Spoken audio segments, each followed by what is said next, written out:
donc pour cette situation de Covid. Ce matin, on a eu la surprise de retrouver notre territoire tout blanc. C'était surprenant parce que c'était pas annoncé, mais bon, ça va fondre très rapidement et donc le printemps va revenir. Hier, le Premier ministre a fait des annonces qui annoncent une troisième vague, un troisième confinement du moins, sur 16 départements. On a tous des liens étroits avec cette région parisienne, essentiellement, mais bon, il y en a d'autres dans le nord, etc. Simplement, je suis président du conseil de surveillance de l'hôpital Henri Mondor, et j'ai une pensée quand même pour le personnel soignant de la région parisienne, notamment, mais tout le personnel soignant de France, mais qui est confronté à cette grave épidémie et qui fait un travail remarquable et qui surtout ne baisse pas les bras. Et donc, je pense que ce confinement, c'est pour les soulager, mais c'est bien justifié. Pour le Cantal, les mesures qui nous concernent, d'abord il y a le couvre-feu, puisque là aussi ce sera une heure après, donc ce sera 19h, dès le samedi 20 mars. La France a presque fini les vaccinations dans les EHPAD, donc pour nous, on verra les chiffres du Cantal et du GHT tout à l'heure, mais il y a quand même la vaccination avance, même si elle avance pas aussi vite que prévu. Et bien sûr, l'AstraZeneca a complexifié les choses, parce que la polémique sur l'AstraZeneca va ralentir nécessairement cette campagne de vaccination. Sur le Cantal, donc on est à 21 hospitalisations.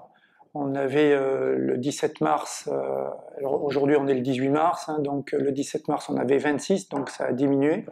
On a 2 patients en réanimation.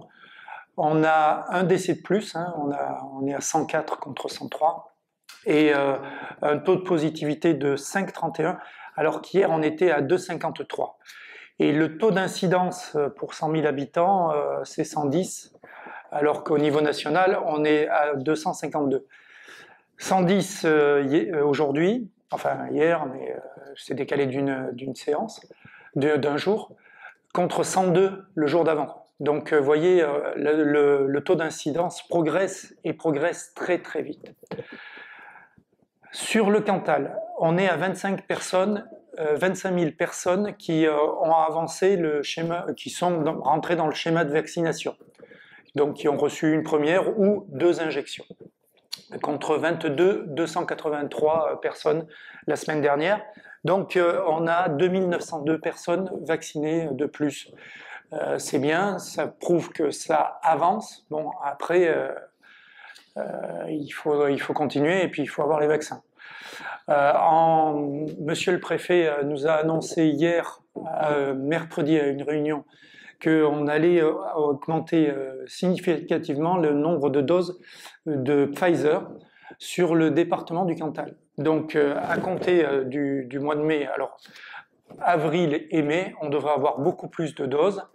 Et donc, il va y avoir des conséquences parce qu'on va avoir plus de monde à vacciner et une organisation à améliorer ou à performer avec des dispositifs particuliers.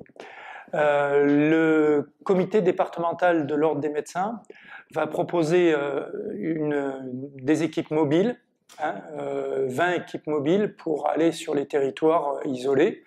Donc il y en aura 10 sur véhicules sur l'arrondissement d'Aurillac, le sud du département. Il y en aura 5 sur Saint-Flour et il y en aura 5 sur Mauriac. Donc des équipes mobiles qui iront au plus près de la population, je pense plus en milieu rural, où les personnes isolées qui ne peuvent pas accéder à des moyens de transport collectifs ou individuels. Pour Aurillac, donc il va falloir mettre en place un vaccinodrome. J'ai proposé le Prisme, puisqu'il y a un parking et c'est un établissement assez conséquent. En tout cas, on pourrait faire un chemin vaccinal organisé même pour le CMC et l'hôpital, hein, puisque ce sont les deux établissements qui vaccinent sur Aurillac actuellement. Donc je pense que au moins pour les 3 mois à venir, le prisme sera mis à disposition et peut-être des organisations de transport proposées aux communes de l'Aqaba. Oui, la progression sur le vaccin, on aura le double de doses à partir du 29 mars, donc de ce qu'on avait aujourd'hui. Et puis progressivement, ça va doubler vite et très rapidement. Je pense que le 15 avril, on aura encore doublé le nombre de doses. Donc bon, ça dépend des livraisons, mais a priori, le préfet nous a dit que pour le Cantal, on devrait avoir une montée en puissance des doses très rapide. Et bon, il faudra bien organiser, c'est ce qu'on fera avec les lieux ou les équipes mobiles ou la mise à disposition de lieux. On verra après pour Mauriac et pour Saint-Flour sur quel site ils vont vacciner. Ce seront les élus locaux qui prendront leurs décisions.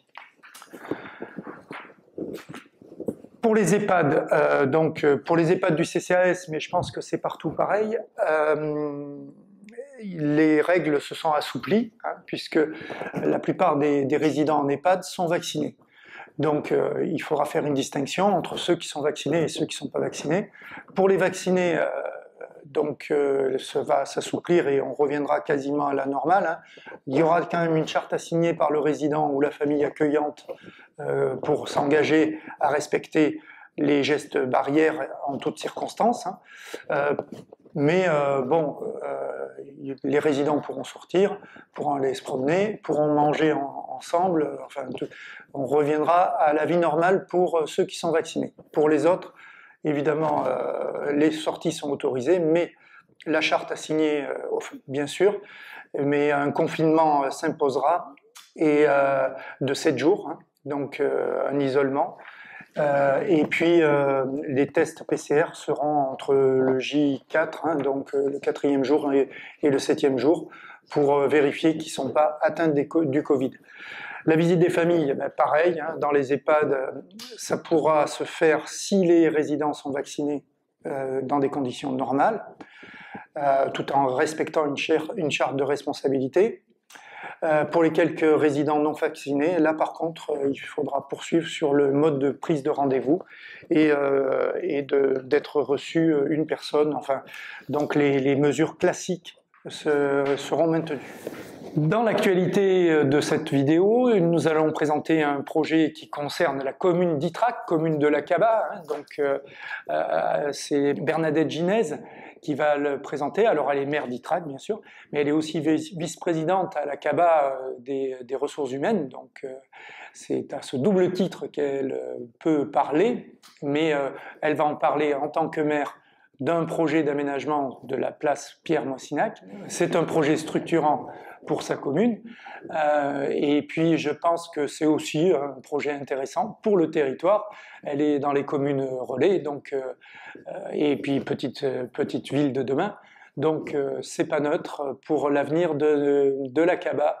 Donc je donne la parole à Bernadette Ginez.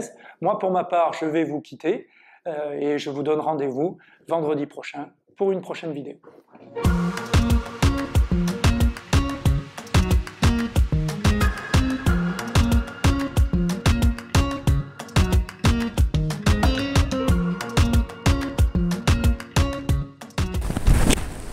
Bonjour, donc j'ai le plaisir de vous présenter le projet de l'année 2021 pour la commune d'Ytrac, qui se situe dans le cadre d'une revitalisation et l'embellissement du cœur de bourg, dans le cadre de la réfection de notre place commerciale Pierre-Moissinac.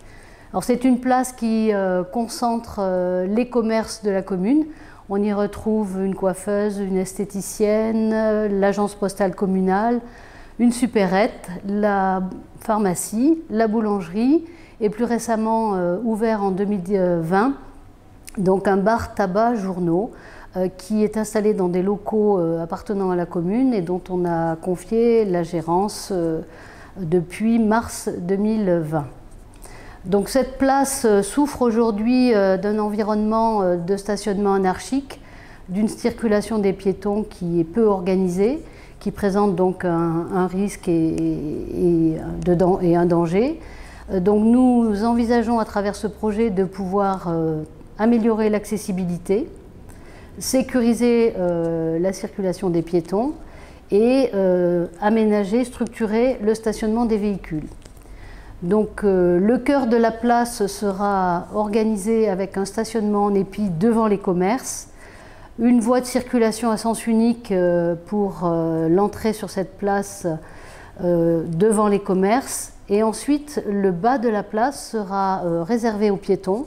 L'idée étant de créer un cadre qui soit un espace de rencontre, de lien social, où les Ytracois pourront, à l'occasion de leur venue sur le centre-bourg et pour effectuer leur démarche ou leur course, se rencontrer, échanger et vivre un moment de lien social. Ce projet a été travaillé au stade des études et des esquisses avec les commerçants de la place, pour qu'ils soient bien compris et qu'ils répondent aussi à leurs besoins. Et on a pris en compte un certain nombre de contraintes qu'ils ont pu exprimer, notamment sur l'aménagement des parkings en proximité des commerces. Le gros point noir, c'est le stationnement, parce que les gens se garent un peu comme bon leur semble, et puis ça va dans tous les sens, quoi.